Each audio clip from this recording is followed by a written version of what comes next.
Coach Jukes, nakikita mo naman kung ano yung sinasabi ng Madlang People. Pero ikaw pa rin ang magdidesisyon. Sige. Ano ba magiging desisyon mo? Ilalaban mo ba yung 45,000 peso yan? O ilalaban mo ang 350,000 pesos? Huling katanungan na. Last offer na rin yun. 45,000. 350,000. Jukes, huling katanungan. Kailangan mo nung sumagot. Pat! Olivan! I love you, Madlang People, pero susubukan natin. Pat tayo! Atama. Si Jugs! Atama ang Batibay. katao. Coach Jukes, Pat ang pinili mo. Magtanungan na tayo. Yeah. Good luck. Coach Jukes, ipinagpalit First time mo kitang nakitang namumula. sa 45,000 pesos. Itong question na to, mukhang kailangan mo ng support ng ating mga atleta.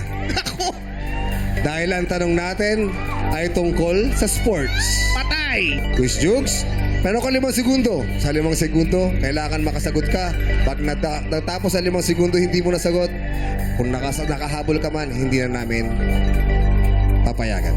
I love you, Madlang People. Thank you. Ang tanong, worth 350,000 pesos para sa Madlang People.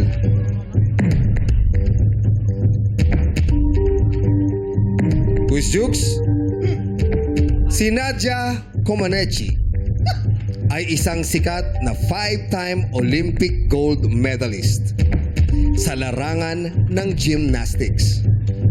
Saang bansa siya ipinanganak? Again, si Nadia Comaneci ay isang sikat na 5-time Olympic gold medalist sa larangan ng gymnastics. Saang bansa siya ipinanganak? Meron kang 5 segundo. Your timer starts now. Czechoslovakia. Familiar ka ba kay Nadia Comaneci? Hindi. Pero nanonood ka ba ng mga gymnastics? Minsan, no? Minsan. Quiz Jukes, worth 350,000 pesos. Si Nadia Comaneci ay isang sikat na 5-time Olympic gold medalist sa larangan ng gymnastics. Saang bansa siya ipinanganak?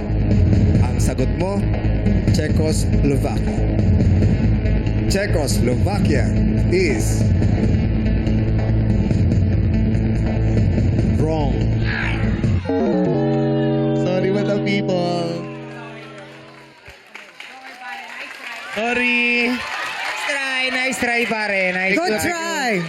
Nice try, pare. Meron ba nakakaalam ng sagot dito sa Madlang People? Ayun, siya meron nasa taas. Ha? Romania. Mali.